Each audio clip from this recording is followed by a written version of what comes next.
I have two, my eldest son and his wife, Ed and Edna, and my youngest son and his wife, Sam and Kat. Context: I have known Edna her whole life.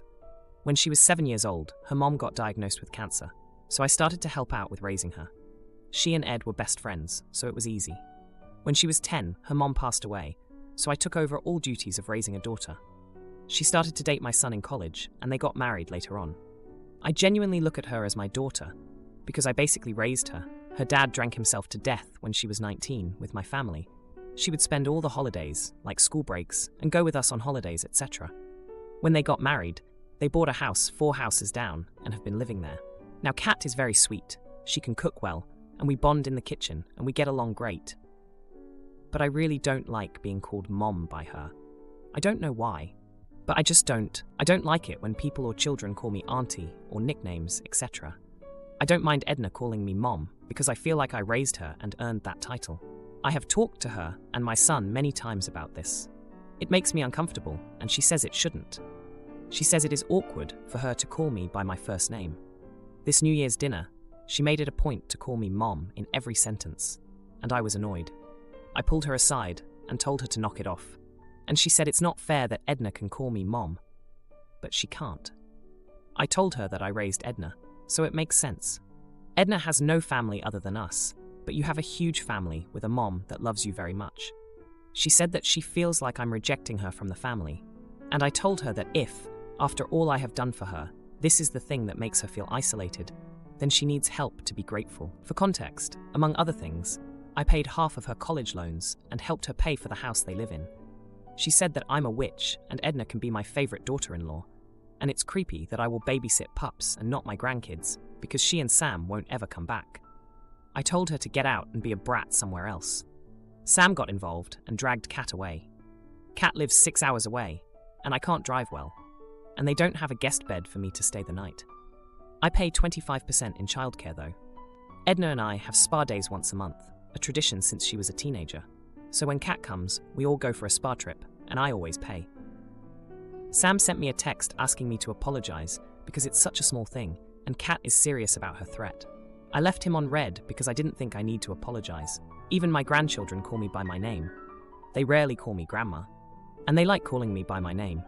Actually, Edna doesn't call me Mom often. She does sometimes, but she always uses my name because she knows I'm comfortable with it. If Kat called me Mom once in a while, I wouldn't mind. It's just every single sentence that's directed to me ends or starts with Mom, and I feel so uncomfortable. Am I the idiot? Now for a few comments before the update. Comment 1. Not the idiot. If you don't want someone to call you Mom, then fair enough. You asked Kat nicely to stop, and she didn't. Only your kids call you Mom, which includes Edna. Even your grandkids call you by your name, each to their own. You raised Edna, so you see her as a daughter who just happens to be your daughter-in-law. Edna would call you Mom regardless if she was married to your son, it seems. I see where Kat can think this is unfair, but she is ignoring the fact that you raised Edna. She also ignored you and doubled down when you asked her not to be called Mom, which makes her the AH. Comment 2. Everyone sucks here. Kat ignored a boundary you set, and that is an AH behavior. I think you joined her in AH territory when you turned your relationship into, in my view, a transaction by implying that all that you have done for her means she is not entitled to her hurt feelings and feeling less accepted. That she feels that way is ungrateful, spoiled, and bratty. Kat went further into H territory by calling you a name. My perception from your post is that you're not that crazy about Kat. I wonder if all you've done for her is really for her, or for you and or your son. Now, for the update. Hey everyone, thanks for all the support on my last post. It's been a busy week, and I've got some updates for you. After the New Year's dinner blowout with Kat, things went from bad to worse. Sam, my youngest, has always been the peacemaker in the family, but this time, he was caught in the crossfire. He tried to mediate, but Kat was having none of it. She felt slighted, and her hurt was deep. Now, let's rewind a bit. Kat and I have had our ups and downs, but I've always tried to be there for her. I helped her out with her college loans, and when she and Sam were struggling to get on their feet, I chipped in for their house. I thought we had a good thing going, especially with our kitchen bonding sessions. But the mom issue has been a thorn in our relationship for a while. Edna, on the other hand, has been like a daughter to me since she was a little girl. When her mom got sick, I stepped in, and after her mom passed, I was all she had. Her dad's passing when she was 19 only cemented our bond. So, when she calls me Mom, it feels natural, like an acknowledgement of the life we've shared. Back to the present, Kat's insistence on calling me Mom felt like a challenge, a way to push boundaries. And when I confronted her, she lashed out, calling me names and accusing me of playing favorites. It hurt, but I stood my ground. I couldn't let her disrespect me in my own home. Sam's text asking for an apology sat unread on my phone for days. I was torn. On one hand, I didn't feel I owed an apology for setting boundaries. On the other, I didn't want to lose my son or potential time with my grandkids over this. Then, the bomb dropped. Edna came over, visibly upset. She had overheard Kat talking to Sam, saying that I was a controlling witch and that she never wanted to be part of this family. Edna was heartbroken. She couldn't understand how Kat could say such things after everything we've done for her. The injustice of it all was staggering. Here I was, trying to be fair, trying to maintain a relationship with both my daughters-in-law, and Kat was painting me as the villain. It was a slap in the face, especially considering the sacrifices I've made for her. But the drama didn't stop there. Edna, who's usually the calm one, decided to confront Kat. She reminded Kat of the times I'd helped her, of the spa days I'd paid for, of the love I'd shown her. Kat was unrepentant, saying she felt like an outsider and that Edna was the golden child. The confrontation escalated, and before I knew it, they were shouting in the street. Neighbors peeked out from behind curtains as my two daughters-in-law aired our dirty laundry for all to see. It was a spectacle I never imagined witnessing. Sam, hearing the commotion, rushed over to separate them. He was furious with both Kat and Edna, but mostly with me. He accused me of causing the rift, of not being understanding enough. I was stunned. How had I become the antagonist in my own family's story? In the midst of all this, my grandkids were caught in the middle. They didn't understand why Aunt Edna and Mommy were fighting, why Grandma wasn't Grandma to everyone. It was a mess, and I felt responsible for their confusion. The week ended with no resolution in sight. Kat and Sam returned to their home 6 hours away, and the silence on the phone was deafening. Edna was shaken, feeling like she'd lost a sister. And me? I was left wondering where it all went wrong. I've always believed in fairness and in treating my sons and their wives equally, but now I'm questioning if that's even possible. Can you treat two people the same when your history with them is so different? Is it fair to expect Kat to understand the bond Edna and I share? The house feels emptier without the laughter of my grandkids, without the occasional visits from Kat and Sam. And as I sit here, reflecting on the past week, I can't help but feel a sense of loss. A family divided, a grandmother missing her grandkids, and a fight that seems to have no end. Mother-in-law sneaks diapers on son, igniting allergy hell. We ban her babysitting, and she's shocked when me, 29-year-old female, and my husband, 31-year-old male, have a son who is 3 years old and a baby girl on the way. As a baby, my son developed a severe allergy to diapers. He would get awful rashes that took a long time to heal, and nothing we tried helped much. Because of this, my husband and I decided to start potty training a bit early, when he was around 18 months old. We consulted his pediatrician and relied on cloth diapers as much as possible. After a few months of this, he had almost outgrown his allergy, but we continued with the training. Today, he is fully potty trained. He occasionally has very rare accidents, but only when he tries to delay going to the bathroom for too long. When this happens, we clean him up and change his underwear. My husband's mother strongly disagreed with our decision to potty train our son early. She insisted that it could lead to IBS and that he should wear diapers until he was at least 3 years old. She tried to convince us to change our minds for months, but we stood our ground. In early December, I had a doctor's appointment while my husband was at work, so I left our son with my mother-in-law for a couple of hours. Later on, she called me and informed me that my son had had a bathroom accident. He hadn't had one in months. I gave her instructions on what to do and where to find the spare clothes I had packed for him. I picked him up about an hour later. On our way home, he complained about feeling itchy. I didn't understand why until I prepared him for bath time later that night. He was wearing a diaper. He didn't develop any rashes, but the diaper was a few sizes too small and he hadn't worn one in a long time, so I think that's why he felt itchy. When I asked him about it, he confirmed that my mother-in-law had said he was still a baby and put him in the diaper. When my husband and I confronted her about it, she defended herself by saying that his accident was clear proof that we had made a mistake by potty training him early, and that he should go back to wearing diapers for now. She never apologized. We decided to forbid her from babysitting and from spending unsupervised time with our son. She didn't take us seriously until we visited her on Saturday.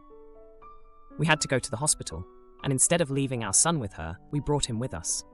Now that she knows we are serious, she is calling us dramatic and ungrateful. She is also claiming that we are alienating her from her grandchildren out of stubbornness.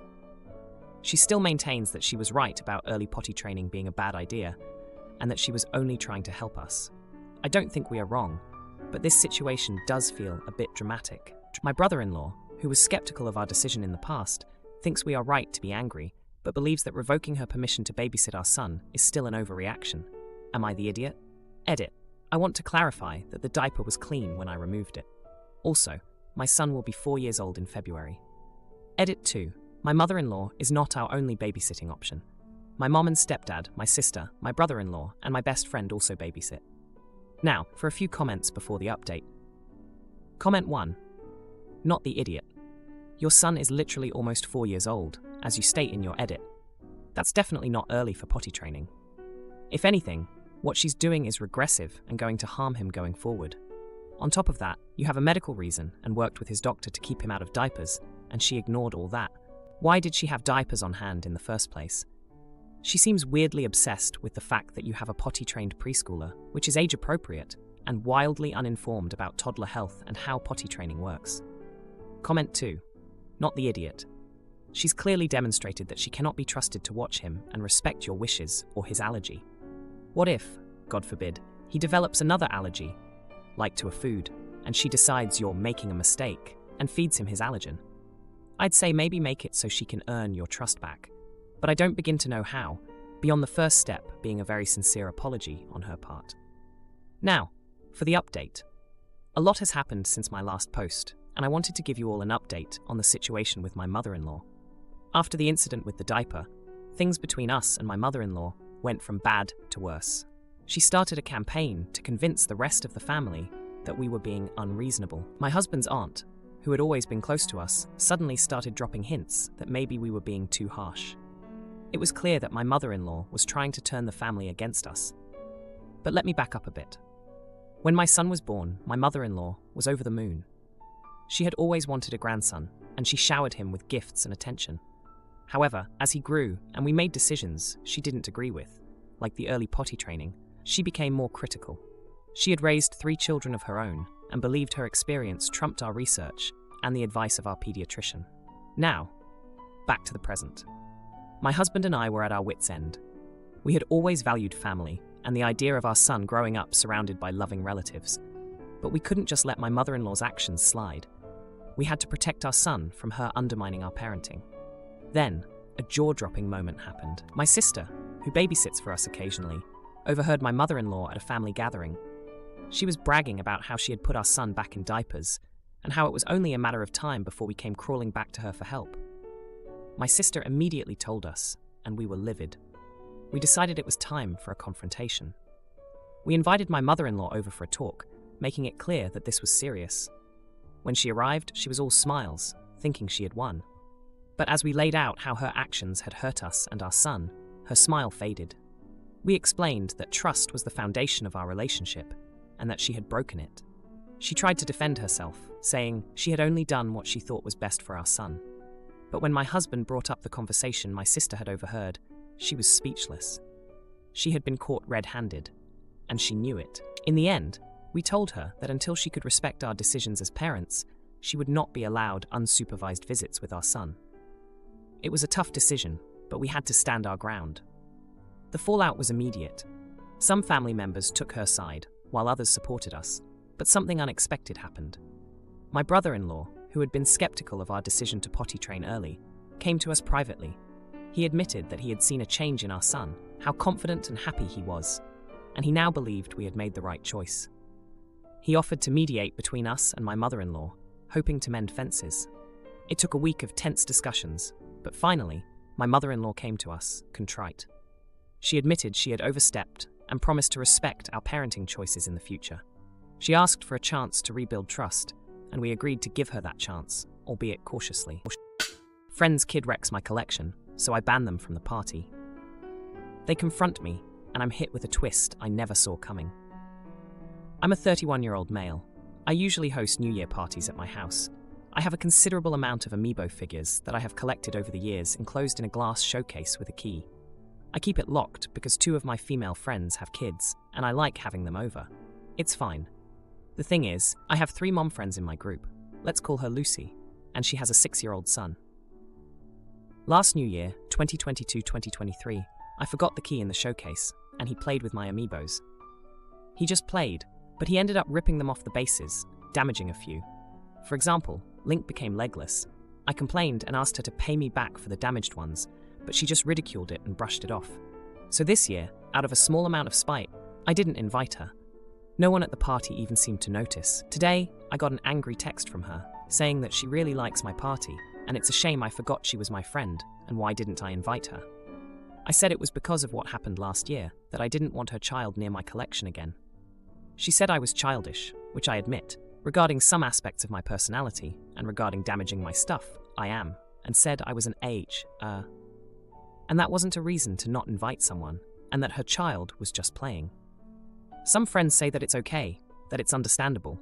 Even my 2 other friends with kids who have known me for years understand. And others agree that I'm the AH. So Reddit, am I the idiot? Edit for clarification. It was locked. I just left the key in the keyhole after dusting the showcase because it was getting dirty with dust. I don't mind my friends bringing their children to my house/parties, as I usually babysit my blood nieces and my nephews from my friends/my godson. So I have plenty of toys and a PS3 in a room where they hang out, play and stuff, where there are also DVDs and puzzles. My amiibos and books are in my home office, which is usually off limits. But that's where everyone leaves their coats/purses, because that's where my wall hangers are. I don't have children. My boyfriend and I only have a small dog. I don't blame the kid. I worded it wrong. He was the catalyst for the disaster, sure, and I know it was my fault that he had access to them. I didn't insist she pay for it. The total cost of what I could replace and what couldn't be saved was €136 over a few months. I'm still looking to replace Rivali's amiibo because he is part of a set, and none of the others were damaged, and I don't want to buy the whole set again. I've been collecting them since I was 18. A lot of them were gifted to me by friends who know that I care for these little things, not caring that it is childish. They are not toys. They are statuettes. Now, for a few comments before the update. Comment 1. Not the idiot, dude. Your place, your rules. It's totally fair to not invite someone whose kid wrecked your stuff, especially if they didn't even offer to fix or replace it. Amiibos might be toys to some, but they're your collection, and they matter to you. Lucy brushing off the damage and calling you childish is pretty rich. You have every right to protect your belongings. Not inviting her is just setting boundaries, not being petty. If she can't respect your stuff, she doesn't get an invite. Simple as that. You're good, man. Comment 2. Not the idiot.